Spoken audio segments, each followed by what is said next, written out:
Hello friends, कैसे हैं आप सब। मैं हूं आपका होस्ट और आपका दोस्त CA ललित शाह और स्वागत करता हूं आप सबको आप ही के अपने यूट्यूब चैनल मार्केट आज और कल में। तो दोस्तों, कैसा रहा ये वीक ट्रेडिंग का। आई होप आप सबका अच्छा निकला होगा। हम लोग का तो बहुत ही शानदार रहा और अच्छे पोर्टफोलियोज भी हम लोग ने बनाने शुरू कर दिए हैं। दोस्तों, कुछ चीज़ें थी जिसके लिए मैं आज आपके साथ ये वीडियो रिकॉर्ड कर रहा हूँ, जिसका मैंने नाम भी रखा है मार्केट की गुफ्तगू, ठीक है, या मार्केट की बात भी आप कह सकते हैं। बहुत सारे दोस्तों आपको इर्द गिर्द अपने लोग मिलेंगे जिन्होंने कहना शुरू कर दिया है कि मार्केट में तो कुछ नहीं है, मार्केट एक बबल है और कभी भी बबल फट सकता है, गुब्बारा फट सकता है उसका।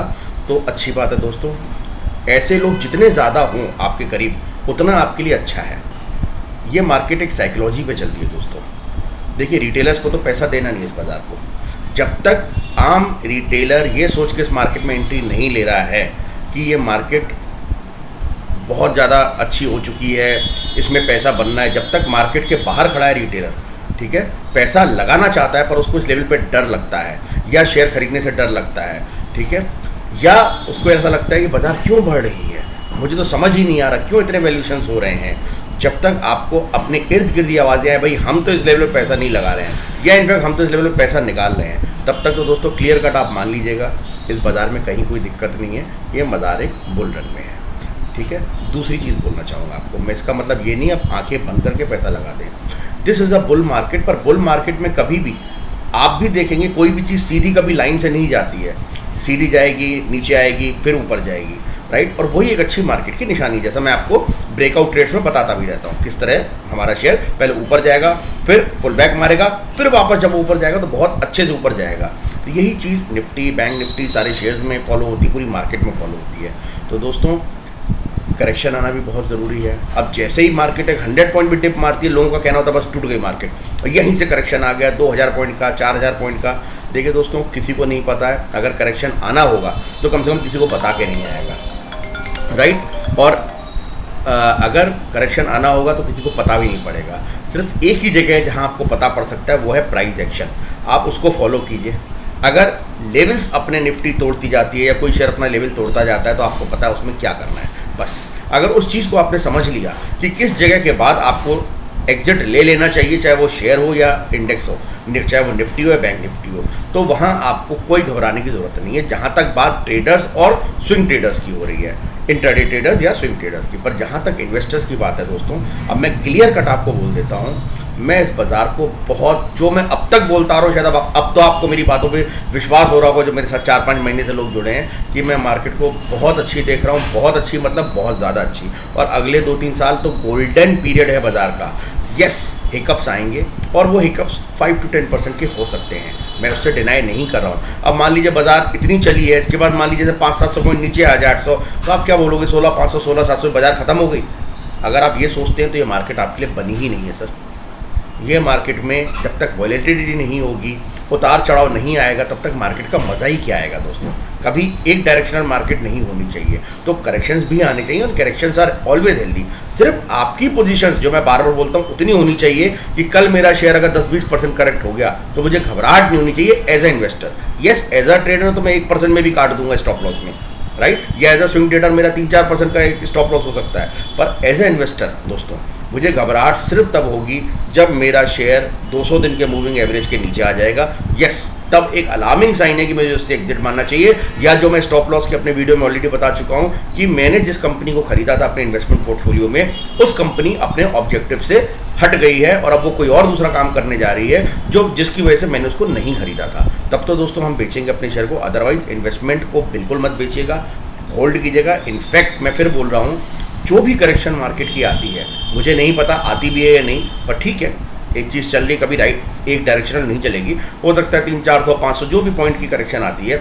एज ए इन्वेस्टर मैं आपको बोल रहा हूँ, एज ए इन्वेस्टर आपको अपने शेयर्स चूज़ करने चाहिए। मैं आपको बार बार बोल रहा हूँ, शेयर्स की लिस्ट मैं आपको दे दूंगा, फिर भी मुझे यहाँ पे 2-4-5 शेयर जो मेरे फेवरेट है मैं यहाँ पे बोलना चाहूँगा कि आपको जब भी मार्केट टूटी हुई दिखे दोस्तों, जब भी मार्केट में आपको लगता है कि हेल्दी करेक्शन आ रहा है, तो कुछ आपके फेवरेट लार्ज कैप शेयर्स होने चाहिए जो आपके पोर्टफोलियो में अगर हैं तो बहुत अच्छी बात है और ऐड कीजिए, नहीं है तो यहाँ से आप उसको ऐड ऑन कीजिए। My favourite Bajaj Finserv is my pick, जब भी आपको टूटा हुआ दिखे, आपको लगता है 1000 पॉइंट की करेक्शन आ जाए, आप 10-20 शेयर ले लीजिए।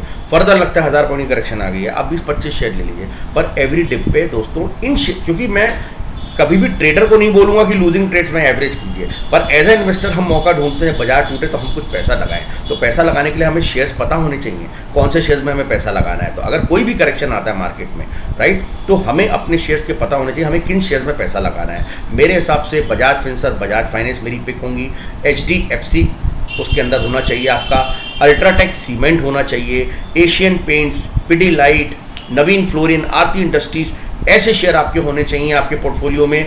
और आप जिनके अंदर कंफर्टेबल फील करें, आप अगर सोएं तो आपको रात को नींद अच्छी आए, TCS जैसा शेयर, इन्फोसिस जैसा शेयर, जिनके अंदर आपको लेने के बाद कोई बेचैनी फील ना हो, टॉप क्लास कंपनी है, रिलायंस जैसी कंपनी है, ये आपके पोर्टफोलियो पिक्स होने चाहिए। जब भी मार्केट करेक्ट करिए, 8-10 शेयर जो मैंने आपको बताए हैं, these all are my favourite shares. हमारे पोर्टफोलियो में पता नहीं कब से हैं। IRCTC कैसे भूल सकते हैं दोस्तों, जहां हम, वैसे तो मेरे पास तो पर्सनली पूछेंगे 750 से हैं, पर 1900-2000 पे तो क्लियर कट आप सबको दिलवाए थे कि मैंने कहा भैया इसको रखिए पोर्टफोलियो में, और बहुत शानदार तरीके से उसको आप होल्ड करते आ रहे हैं। और दोस्तों, जो लोग भी अगर कहते हैं मेरे पास पैसा कम है, मैंने कई ऐसे मेरे दोस्त देखे जो कहते हैं सर आपका जो शेयर है वो सर 3000 रुपये का शेयर है फॉर एग्जाम्पल, या 8000 का शेयर है, और हमें ऐसा लगता है सर अगर 8000 का शेयर गिरेगा तो ज़ीरो हो जाएगा, और 200 का शेयर कितना गिरेगा, राइट।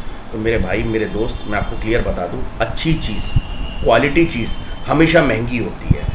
आप कभी अगर आप नाइक का जूता लेने जाएंगे, स्पोर्ट्स में बेस्ट होता है, मैं कोई ऐड नहीं कर रहा हूँ, मैं एक अपनी नॉर्मल बात कर रहा हूँ, तो क्या आप इमेजिन करेंगे वो 100 रुपये में आपको मिलना चाहिए, 80 रुपये में मिलना चाहिए?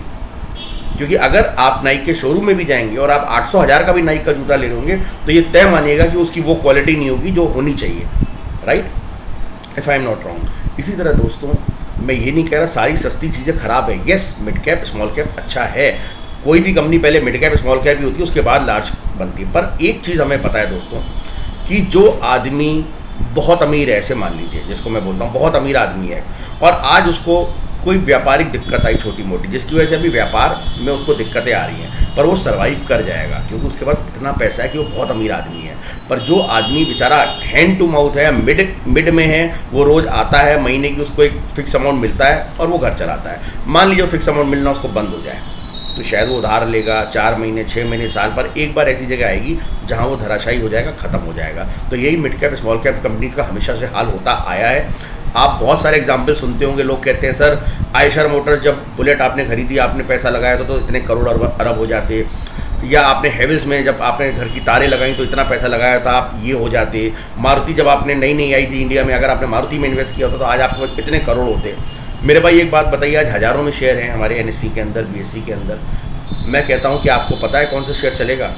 ये कोई आपको बताता है कि उस टाइम अगर 1000 शेयर थे तो यस 50 शेयर तो ऐसे हैं जो वो बोल रहे हैं कहीं हद तक सही जाता है, पर 950 ऐसे शेयर हैं जो गायब हो गए हैं ही नहीं। जो आप बहुत सारी लिस्ट में आप देखेंगे जो 20 साल कंपनी पहले सर्वाइव करती थी और उनके नाम ही नहीं है, डीलिस्ट हो चुकी है कंपनी, उनकी कोई बात नहीं करता। इसीलिए दोस्तों, पोर्टफोलियो जब भी बनाएं, मेजरली शेयर्स उसमें कोशिश करें 70 to 80% उसमें लार्ज कैप को रखिए, 20 to 25% ज़्यादा आपका मिड कैप और स्मॉल कैप का एक्सपोजर नहीं होना चाहिए।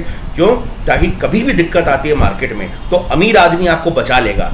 लार्ज कैप को मैं बोलता हूँ बहुत अमीर आदमी, मिड कैप होता है मीडियम आदमी, और स्मॉल कैप होता है बेचारा बहुत गरीब आदमी। यस, मैं किसी के ऊपर कोई, मेरा कहने का मतलब ये नहीं कि आपको उसकी नहीं करना है, पर दोस्तों क्या होगा कि कभी भी दिक्कत आएगी in the case of crisis, right. आप घर बैठ के, मुकेश अंबानी घर बैठ के खा सकता है, राइट, पर एक बेचारा जो आदमी रिक्शे वाला रोज़ कमाता था उसकी बंद हो जाएगी तो उसको तो सरकार को ही खिलाना पड़ेगा और कोई तरीका नहीं है, राइट। तो इसीलिए आप लार्ज कैप में बनिए।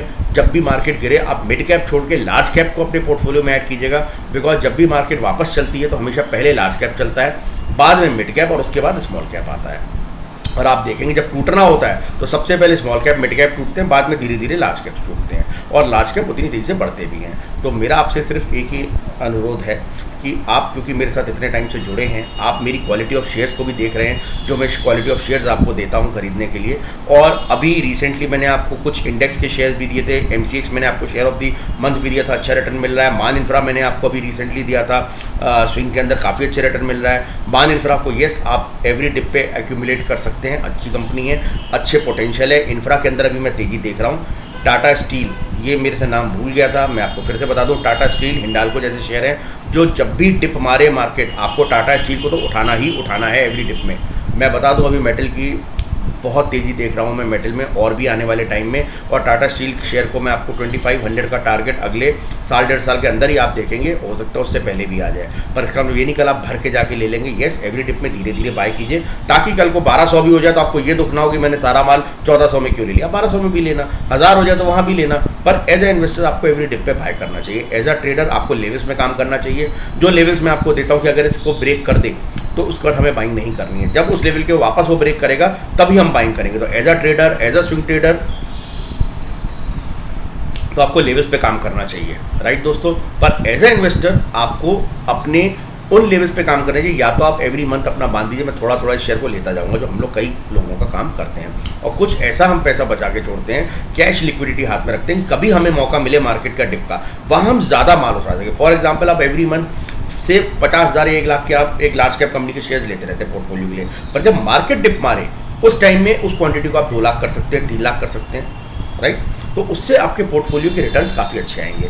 जब आप डिप में अपनी क्वांटिटी को ऐड करेंगे लार्ज कैप की, तो आप देखेंगे जब वो तेज़ चलेगी मार्केट, तो डिप वाले टाइम में आपको ज़्यादा शेयर्स मिले होंगे, और इसीलिए आपकी जब बढ़ेगा तो जो डिप वाले शेयर हैं वो बहुत अच्छे रिटर्न्स देंगे आपको। और किसी को नहीं पता मार्केट नीचे कहाँ जाएगी, तो लेवल्स तो दोस्तों मैं आपको अपडेट देता रहूँगा जैसा है। फिलहाल जो मुझे लगता है निफ्टी का लेवल 17,400 को नहीं तोड़ना चाहिए। 17,400 तोड़ेगी तो एक डाउन साइड जाएगा, और 17,200 का लेवल जो मैं आपको बार बार बोल रहा हूँ बहुत इंपॉर्टेंट लेवल है। 17,200 को जब तक निफ्टी होल्ड करिए, एवरी डिप में हम सिर्फ बाय करेंगे। यस, 17,200 ब्रेक करते ही, अगर 17,200 ब्रेक करते तो हमारे लेवल जो हैं वो नीचे की तरफ ज़्यादा मार्केट खुल जाएगी रेदर देन ऊपर की तरफ। वहाँ फिर मैं बोलूँगा इन्वेस्टर्स को माल खाली नहीं करना है, सिर्फ ट्रेडर, स्विंग ट्रेडर जो माल होल्ड करते हैं उसको एक बार काट सकते हैं, पर let market settle at some point. हमें क्लियर दिखेगा मार्केट कहाँ सेटल हो रही है, क्योंकि अभी कोई भी खराबी मैं इंटरनेशनल इस बाजार के अंदर नहीं देख रहा हूँ। इनफैक्ट सारी चीज़ें मुझे अच्छी ही अच्छी दिख रही हैं। शॉर्ट टर्म छोटा मोटा करेक्शन आ सकता है, आएगा, आपको डेली बेसिस पे अपडेट दूंगा, पर मार्केट में कोई बहुत लंबा चौड़ा करेक्शन नहीं देख रहा हूँ। मैक्सिमम करेक्शन जो मैंने आपको पहले ही बोला था, इस पर मैं एस्ट्रोलॉजी गन थ्योरी 5 से 10% की मैं करेक्शन मैक्सिमम देख रहा हूँ। कभी भी आ सकती है, मे बी 15 सितंबर के बाद मैंने आपको ऑलरेडी बोल दिया था। अब दिक्कत क्या है दोस्तों, मार्केट एक दिन भी 100 पॉइंट गिरती है तो सारे जो हेटर्स हैं मार्केट के या बियरर्स हैं वो खड़े हो जाते हैं, देखा यहाँ से मार्केट गई, यहाँ से मार्केट गई। अरे यार 17,800 या 700 से 600 पे आई है मान लीजिए मार्केट, तो आपको लगता है कि मार्केट ख़त्म हो गई। लोग यहाँ 12,000 से पैसा नहीं लगा रहे हैं कि 10,000 आएगी तब हम लगाएंगे। उन बेचारों, उन गरीब आदमी का सोचो कि जो आज भी, अब उनकी हालत ये होगी किसी तरह मार्केट 16,000 पे आ जाए तो हम पैसा लगा दें दोस्तों। तो एक मैं आपको और बात बता दूँ, इस मार्केट की साइकोलॉजी, जिस दिन आपका अड़ोसी पड़ोसी बोलने लगे यार इस मार्केट में बहुत पैसा और मैंने भर के पैसा लगा दिया है, बस उस दिन आप एग्जिट हो जाना इस मार्केट से। अगर आपको अच्छी तरह याद हो 2008 में रिलायंस पावर का IPO, तो आपको पता है कहाँ से गाड़ी लौटी थी, जब एक रिक्शे वाला और दूध वाला भी बात करता था कि साहब IPO आ रहा है, तो आपने रिलायंस पावर में लगाया कि नहीं लगाया। बस ये सीख है दोस्तों कि जो एक अनट्रेंड पर्सन या जो मार्केट के बारे में कुछ भी नहीं जानता, अगर वो उसको लगने लगे कि इस मार्केट में बहुत पैसा और बहुत आसान पैसा है, तो उस दिन आप समझ जाना कि इतना आसान, क्योंकि ये तो आप समझ ही चुके हैं, आप काम करते हैं, इस मार्केट से सिर्फ वही पैसा निकाल पाएगा जो इस मार्केट को समझेगा, जो इस मार्केट के साथ चलेगा, ट्रेंड को समझेगा, प्राइस को भगवान मानेगा और मार्केट से लड़ाई नहीं लड़ेगा, मार्केट के साथ चलेगा, चाहे वो ऊपर की साइड या नीचे की साइड। हम बोलते हैं ट्रेंड इज़ माय फ्रेंड। अगर आप मार्केट के साथ चलेंगे तो आप बहुत अच्छा कमाएंगे दोस्तों। और अड़ोसी पड़ोसी जितने भी इस वक्त आपको यूट्यूब फॉलोवर, सब मंदा आ गया, ये हो गया, वो हो गया, मैं आपसे सिर्फ यही बोलूँगा, इन्वेस्टमेंट आपकी है दोस्तों। मैं ये बिल्कुल डिनाई नहीं कर रहा, कोई शेयर 10% से टूट नहीं सकता या 20 बिल्कुल टूट सकता है दोस्तों, पर if you are a long term investor, be invested. ये बुल मार्केट है दोस्तों, बियर मार्केट नहीं है। और आपको ये नहीं पता आपका कौन सा ऐसा शेयर जिसमें आप इन्वेस्टेड हैं एक ही दिन में 20% चल जाएगा। आपको याद होगा जेंसार टेक मैंने किस लेवल पे आपको दिया था और किस लेवल पे खड़ा है, विद इन 6 मंथ्स, 3 मंथ। जो मेरी वीडियो रेगुलर देख रहे होंगे, जेंसार टेक आपके सामने एग्जाम्पल है, मैंने कहाँ पकड़ के दिया था आपको, हेवल्स कहाँ पकड़ा था, DLF कहाँ। तो दोस्तों आपको नहीं पता आपको कि आप किस लेवल पे जाने वाले हैं, नेक्स्ट लेवल कौन सा है। और सबसे पहले बता दूं, ये लार्ज कैप ही होंगे जो अल्टीमेटली अपने सारे शैकल्स तोड़ेंगे, चाहे वो HDFC हो, चाहे वो आपका अल्ट्राटेक हो, चाहे टाटा स्टील हो, एनी TCS हो, इन्फोसिस हो। आपको याद होगा TCS मैंने आपको 2900 पे क्लियर कर बोल दिया था। अब यहाँ से 3000 के बाद इसकी चाल अगली 1000 पॉइंट की देख रहा हूँ और वहाँ से आप देख लीजिए ऑलमोस्ट 4000 पे खड़ा है। इन्फोसिस आपको मैंने टाइमली दे दिया था कि यहाँ से 1500 के बाद अब ये वन साइडेड ही मूव देने वाला है। तो दोस्तों ऐसा नहीं है कि मैं कोई मेरे सामने भी मैं प्राइस और जो टेक्निकल्स हैं उनके बेस पे बोलता हूँ, कुछ अपने एक्सपीरियंस के बेस पे। और मेरा एक्सपीरियंस इस मार्केट का ये कह रहा है, इस मार्केट की साइकोलॉजी है, जब तक लोग डरेंगे इस मार्केट में पैसा लगाने से तब तक आपको पैसा मिलता रहेगा। जब लोग डरना ख़त्म हो जाएगा लोगों का इस मार्केट से, अरे ये मार्केट तो बहुत आसान है, कुछ भी ले लो, कुछ भी खरीद लो, पैसा बनेगा, उस दिन आपको डरना है। उस दिन जिस दिन आपके अगल बगल वाले बोले अरे मार्केट कोई भी आके किसी भी शेयर में पैसा लगा दो और आपका पैसा बन जाएगा, उस दिन आपको एग्जिट ले लेना चाहिए, या आपको समझदार होके सिर्फ उन शेयर में आ जाना चाहिए जो बहुत सेफ शेयर है लार्ज कैप के। सारे मिड कैप स्मॉल कैप से बाहर हो जाना चाहिए। मुझे लगा काफ़ी नेगेटिविटी फैली हुई है, जो मैं वीडियोस अपने फ्रेंड्स के फ़ोन आ रहे थे, वीडियोस देख रहा था, कई सब्सक्राइबर के मैसेज आए, कई अपने पोर्टफोलियो वालों के, सर ऐसा लगता है मार्केट तो यहाँ हो जाएगी, ये हो जाएगा। मैंने कहा यार मुझे एक चीज़ नहीं समझ में आती, एक ट्रेंडिंग मार्केट में एक ऑफ डे आता और हम ऐसा मान लेते हैं मार्केट इज़ ओवर, ख़त्म। तो दोस्तों मार्केट ख़त्म नहीं होने वाली है, आप और हम ख़त्म हो जाएंगे, मार्केट यहीं रहने वाली है। आप इन्वेस्टेड रहिए, मेरी शुभकामनाएं आपके साथ हैं, अच्छे शेयर में बने रहिए। येस, क्वांटिटी उतनी रखिए जितनी आप बर्दाश्त कर सकते हैं। कल अगर वो मार्केट टूट भी जाए, 10-20% आपका शेयर टूट जाए, तो आपको कोई दिक्कत नहीं होनी चाहिए। As a investor, as a trader, as a swing trader levels पे काम कीजिए। फिर बोल रहा हूँ, लेवल टूटे एग्जिट मारिए, लेवल से वापस री एंट्री लेता आप वापस री एंटर होइए, राइट। आई होप ये वीडियो आपको हिम्मत देगा इस मार्केट में बने रहने के लिए, ताकत देगा। और कई लोगों की कुछ स्पेसिफिक शेयर से रिलेटेड क्वेरी है, मैं कोशिश करूंगा रात को उनको स्टडी करके सबके स्पेसिफिक आंसर्स देने के। और मुझे उम्मीद है दोस्तों आप इस मार्केट में इन्वेस्टेड रहेंगे, साथ में बने रहिए दोस्तों। बहुत लंबी जर्नी हमें अभी करनी है, और इंडेक्स के अंदर अब मैं आप लोग को बहुत जल्दी ट्रेड्स देने वाला हूँ। जो लोग साथ में काम करना चाहते हैं उनका मैं ग्रुप भी बनाने वाला हूँ। मेरे पास ऑलरेडी काफ़ी नाम आ गए हैं पोर्टफोलियो के लिए, थैंक्स अलॉट। मैंने आपको पहले भी बोला था, 15 लोग मेरे पास आ चुके हैं, हमारा शानदार पोर्टफोलियो बन रहा है। और एक चीज़ बता दूँ, इस पोर्टफोलियो का और जो मैंने अभी शेयर्स बताए इसका कोई आपस में लेना देना नहीं है, क्योंकि ये पोर्टफोलियो एक शॉर्ट टर्म पोर्टफोलियो है 1 साल के लिए, जिसके अंदर हम मैक्सिमम रिटर्न निकालेंगे उन शेयर्स के अंदर जो मुझे टेक्निकली लगता है साउंड है, मे बी बहुत लॉन्ग टर्म के लिए नहीं, शॉर्ट टर्म के लिए। एग्जाम्पल हो सकता है कि मैं कोरोमंडल जैसे शेयर में शॉर्ट टर्म में लगाऊं पर लॉन्ग टर्म अपने पोर्टफोलियो में ना रखूं। डीएलएफ जैसा शेयर हो सकता है मैं शॉर्ट टर्म लगाऊं, लॉन्ग टर्म ना रखूं। इंडियाबुल्स हाउसिंग या इंडियाबुल रियल एस्टेट हो सकता है मैं शॉर्ट टर्म में अपने पोर्टफोलियो में रखूं, लॉन्ग टर्म ना रखूं। श्रीराम ट्रांसपोर्ट हो सकता है मैं शॉर्ट टर्म ट्रेंडिंग टाइम में रखूं, लॉन्ग टर्म में। ये दीज आर द कुछ सम एग्जांपल्स।